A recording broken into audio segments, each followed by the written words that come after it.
এখন আমরা পড়বো ম্যাগনেটিক টেপ সম্পর্কে। আমরা এটা কি পড়েছিলাম, আমরা এই যে ম্যাগনেটিক স্টোরেজ ডিভাইস তার মধ্যে আমরা পড়েছিলাম হার্ড ডিস্ক সম্পর্কে পড়েছি। এখন পড়বো এটা ম্যাগনেটিক টেপ। তা দুটোই হলো ম্যাগনেট সম্পর্ক রিলেটেড, সেই জন্য এটা এখানে হচ্ছে magnetic tape, magnetic storage device. তো ম্যাগনেটিক মানে আমাদের এখানে চৌম্বকীয় ক্ষেত্র আছে। তো ম্যাগনেটিক টেপ তোমরা আজ এগুলো খুবই অবসলিউট হয়ে গেছে, এগুলো ইউজ হয় না। তো এগুলো কী হয়, এটা কী হলে তো এটি দীর্ঘমেয়াদী তথ্য সংরক্ষণের জন্য ব্যবহৃত হয়, বিশেষভাবে ব্যাকআপ ও আর্কাইভের জন্য ব্যবহৃত হয়। এইচডি মানে এইচডিডি বা এসএসডির তুলনায় ধীর, কিন্তু এর পরিমাণে ডেটা সংরক্ষণে জন্য সাশ্রয়ী এবং দাম কম এবং শক্তি খরচ কম। তো যেমন দেখো, আমরা এখানে ভিডিওতে তোমাদের ছবিতে দেখিয়ে দিচ্ছে এই যে এইগুলো হচ্ছে ম্যাগনেটিক টেপ। অর্থাৎ কি, যে যে ক্যাসেটগুলো ছিল আগে, গানের যে ক্যাসেটগুলো, এই যে ক্যাসেটের ভিতরে যে ফিতেটা থাকতো, এই ফিতেটাকে বলা হচ্ছে ম্যাগনেটিক টেপ। অথবা আমাদের যে ভিসিআর ভিসিপির যে ক্যাসেটগুলো থাকতো আমাদের, এর আগে আমরা সিডির আগে বা আজ তো আমরা পেন ড্রাইভ ইউজ করছি, পেন ড্রাইভ বা চিপ মানে কম্পিউটারের কার্ড ইউজ করছি, সেইগুলোর আগে আমাদের এই কী ছিল, ভিসিআর ছিল।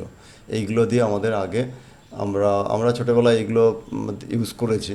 তোমরা হয়তো এখন এগুলো দেখবে না, ইউজ করনি। তো এই যে এগুলো মেন টেকনোলজি ছিল আমাদের এই টেপ, একে বলা হচ্ছে ম্যাগনেটিক টেপ। এরও টেকনোলজি মানে কাজ আমাদের হার্ড ডিস্কের মতো, তবে ওখানে কি হার্ড ডিস্কের সাহায্যে কী হয়, হার্ড ডিস্কে আমাদের যেমন হার্ড ডিস্কে আমরা কী দিয়ে, যেমন হার্ড ডিস্কে যে এই যে এটাকে এই এই যে রিড রাইট হেডের এখানে পিন দিয়ে পড়া হয়, এটা অনেক পুরনো টেকনোলজি। যেমন আমাদের যে গ্রামোফোন রেকর্ড ছিল, গ্রামোফোন রেকর্ডের যে আমাদের যে টেকনোলজি ছিল, সেই টেকনোলজি এখানে ইউজ করা হয়েছে এবং এখানে আরও সফিস্টিকেটেড হয়েতে খুব সুন্দরভাবে এখানে ইউজ করা হয়েছে।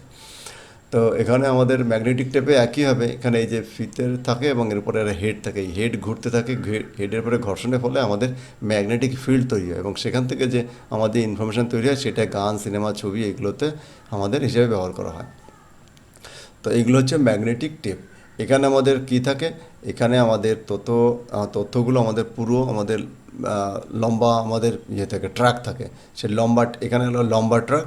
আর আমাদের হার্ড ডিস্কে থাকে আমাদের আমাদের যে হার্ড ডিস্ক আছে, হার্ড ডিস্কে থাকে গোল ট্র্যাক। তো সেই আমাদের এই হার্ড ডিস্কে থাকে গোল ট্র্যাক, আর আমাদের ম্যাগনেটিক টেপে থাকে লম্বা ট্র্যাক। ট্র্যাক সেক্টর অনুযায়ী এখানে তথ্য স্টোর হয়। যেমন এই যে তুমি এই যে ছবিটা দেখতে পাচ্ছ, এই গোল যেটাকে, এই গোলটাকে ট্র্যাক বলা হচ্ছে, আর এই ছোটো ছোটো যে ভাগটাকে এটাকে সেক্টর বলা হচ্ছে।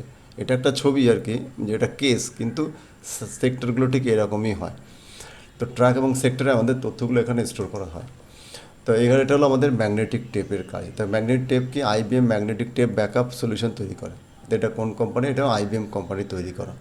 তো এটাও আমাদের কি, এটাও একটা সেকেন্ডারি স্টোরেজ ডিভাইস। এখানে আমাদের তথ্য স্টোর করে রাখা হয়, আমাদের অনেক দিন অবধি রাখা থাকে। কিন্তু আমাদের যে হার্ড ডিস্কে যতদিন রাখতে পারে ততদিন কিন্তু বর্তমানে ম্যাগনেটিক টেপ নাও রাখতে পারে। তবে আজকাল আর ম্যাগনেটিক টেপ খুবই কম ব্যবহার করা হয়, ব্যবহারই করা হয় না, খুব লিমিটেড জায়গায় ব্যবহার করা হয়। কিন্তু এখন এর যে টেকনোলজি, সেই টেকনোলজি থেকে আপডেট হয়ে আমাদের হার্ড ডিস্কে চলে এসছে এবং তার থেকে এখন আরও বড় আমাদের আসছে যে আমাদের এসএসডি। তা সেটা আমরা পরের ভিডিওতে পড়বো। তো তোমাদের আজকে এই ভিডিওতে এইটুকু রাখছি এবং তোমাদের অনেক অনেক ধন্যবাদ। এই চ্যানেলকে লাইক, শেয়ার এবং সাবস্ক্রাইব করবে।